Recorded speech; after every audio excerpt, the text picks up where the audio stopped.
All right, guys, welcome back to the show. We got the roundtable edition today with Caleb Hamilton, Trevor Larnett, and Travis Blankenhorn. Twins prospects coming at you live.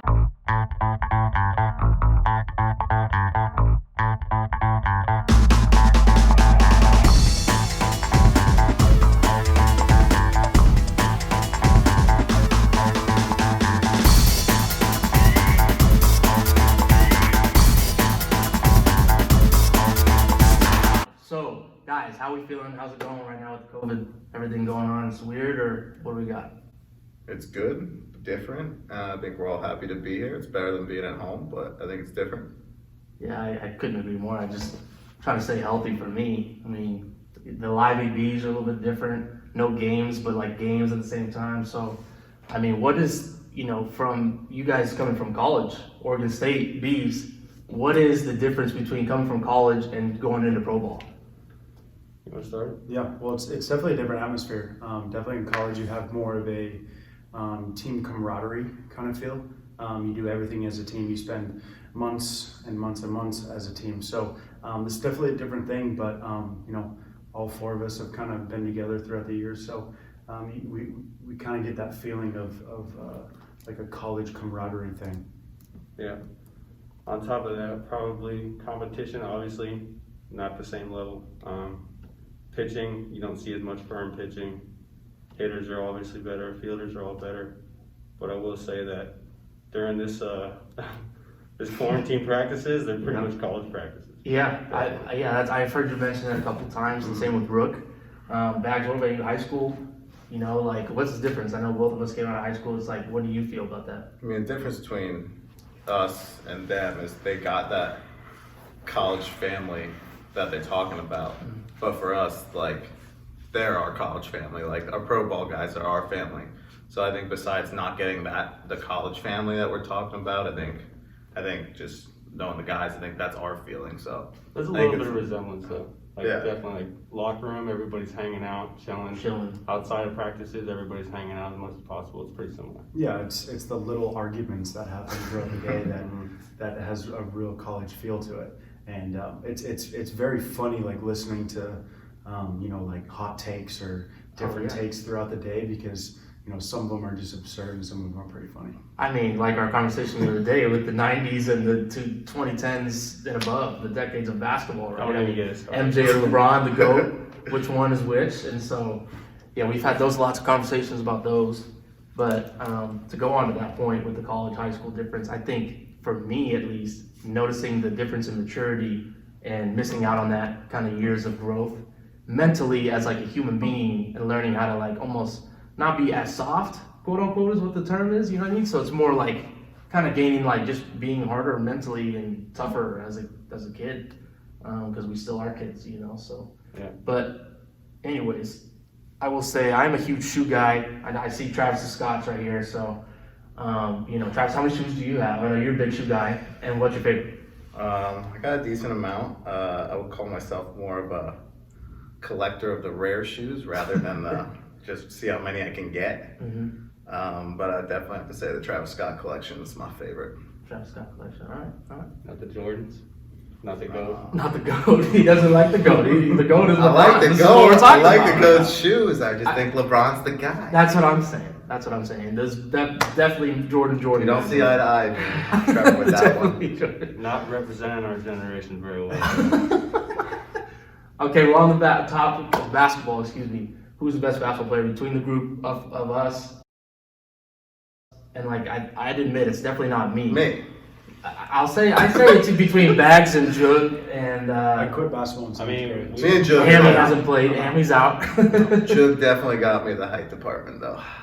Okay. He got the lanky arms though. Who's got the bounce though? Yes. I definitely got the balance. Oh.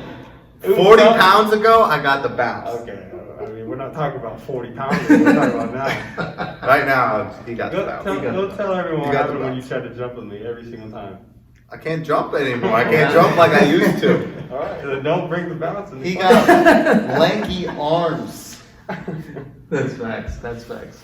Well, shoot. Okay, we also play Call of Duty, a lot of Call of Duty, and I would say this is pretty much our main squad. Plus a couple guys here and there. So who carries the team, who has the most fun on the team, and who keeps the energy live. Are we talking about like Warzone? We're Or are we talking- about, All I'm like- saying is, like if you gunfight? want to call Jug Batman, I'm definitely Robin. That's fair. It's a good call. Sorry, Hammy. I'd say on Warzone, Hammy carries us. I would agree. And then if you're talking like multiplayer, custom matches, Gunfight, Gunfight. cheater. sorry about it. Aimbot. Aimbot. Curving bullets, this Mono- guy. mono guys. trigger. Mono trigger. Well, I mean, who's the worst? You. Yeah. He's the worst. Definitely the worst. Used to be a lost cause though, not now. Yeah, Yeah. you got better. Yeah, I used to not see the people, but now I'm actually shooting at them, so it's getting better for sure.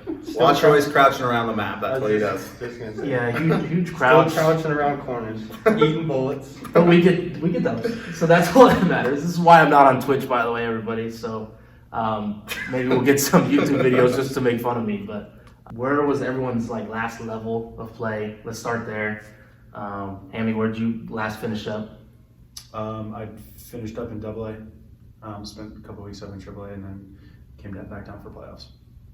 Just to get that ring, right? Go for the ring. Just try to get the ring. We almost had it. Try to Almost get had the it. ring. Try- I mean, I'm just making sure we all finished in AA. So there you go. There you go. You made it short. But okay, like last at bats, like who like that postseason? What was your like thought process? Like, were you like amped about like this team's really good? We're about to win a ring. Were you kind of like body tired? Like, what was the deal? Because I know for me, I was super amped. I know that like our team, if we get in the playoffs, we had a really good chance as long as we had our pitching in order and everyone was healthy. I know a couple of us were banged up, so it was like tough. But we put up a good fight. Yeah, I mean, I think at the end of the year last year, we had a really good roster. I think if you look up and down our lineup, I think it was pretty solid. And I think thought we had a pretty good chance to win, but unfortunately we didn't. But other than that, I mean, while we were there, why not win it, right? Facts. Yeah. So I think that was our Probably the mindset overall mood. while we were there. That was a good one. All right, now I'm gonna need everyone's like favorite year of play in pro ball, or favorite memory team that you played on. Like Cedar Rapids, was it, Fort Myers? I mean, I'd have to say either Cedar Rapids or Pensacola. I mean, either way, the stadiums were beautiful. It was nice to be there. Good Fans were fans. great. Good fans.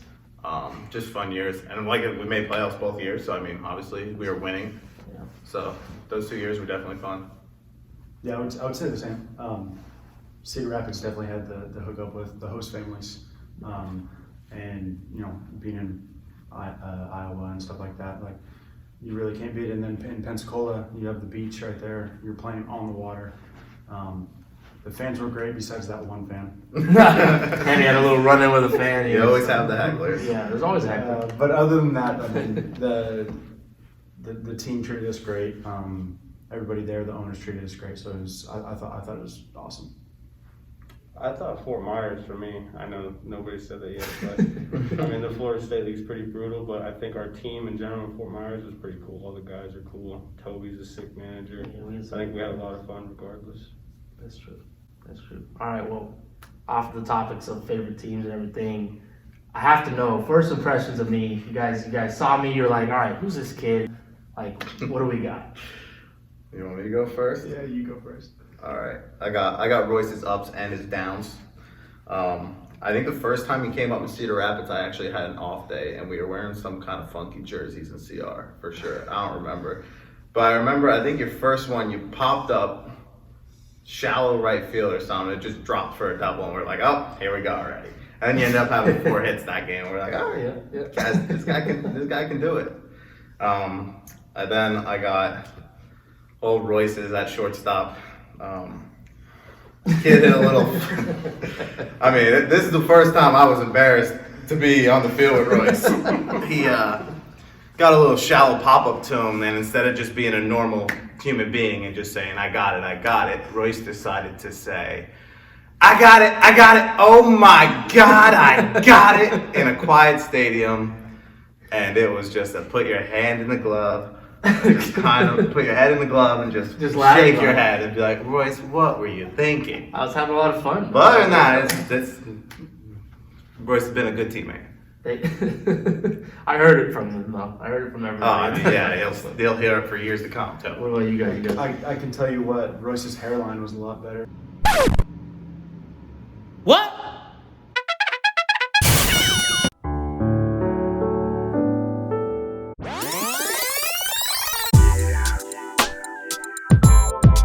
He's still going bald to this day. So. That's why he has his head on the side right now. You don't see the back of his head. You don't see the power alleys. Yeah, I know what I'm doing. But I got a good story. We were playing and finished a game last year, and we get back to the clubhouse and everybody checks their phone, and Royce is doing push-ups after hitting doubles, and all of us just same reaction as Travis, just basically put the hand on the face and just kind of shake your head. I mean, you don't really know what to say. Yeah. But that's such a Royce move. I mean, the hand on the head is definitely a voice move. But we love you. But we love and appreciate you for that. I appreciate Because you it. keep things interesting. Well, you know what? You never know Yeah, what you're fun. getting. I have fun, exactly. And I hit that double, and I knew, like, I haven't had any homers at that point, like, where everyone was expecting me, like, oh, I hit, more homers this year, especially with our new hitting coordinator and everything. So I get there, and I'm like, all right, do a little bit more push-ups, like, add in that weight, like, making fun of myself. And the pitcher didn't like that very much, and neither did the coach. So, yeah, the ball came right behind me, next 196. That's tough. I'm glad it was me, though, not anyone else. That's facts. I learned the hard way. Lean in. I'm gonna get this for everybody. No, I deserve that. Trevor, you got one? Yeah, I'm just gonna touch on that. I was lucky to be there during the whole push-up finale, and I didn't get to see it, but I do remember I was putting my stuff away in the dugout or something, and I just hear everyone, oh, Royce just did push-ups. I was like, what? And they're like, yeah, Royce just did push-ups on second base. I was like, oh no, dude, we might be getting in a brawl or something. Yeah. And innings over, he comes back in the he's like, hey bro, there are a lot of boos. Is that really that bad? And I was like, hey, I think it's fine, bro. So we'll see. Yeah, they booed pretty hard. And there was only like 30 of them, too, so it was bad. Moral of the story, you lifted harder in the offseason, would have went over the fence. Yeah, And it you're all right. would have been avoidable. You're right. That's why I went to move to Texas. Stay away from all that. Place. Everyone, I need to know, what are we working on? What's the future goals here for baseball? Your skill level, where do you want to be at? What do we got? Hammy, you want to go first? Yeah. Just working on being versatile, just playing all over the field. I think the biggest thing is for us to be mentally right during this time, especially when it's hard to kind of lock it in some days.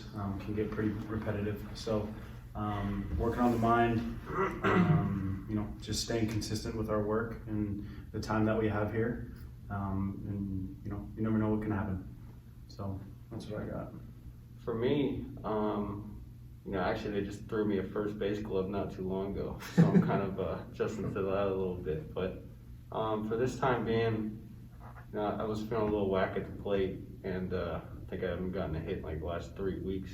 But then finally been feeling good, so just being more consistent with that at the plate, getting used to this repetitive schedule, and just staying healthy, really.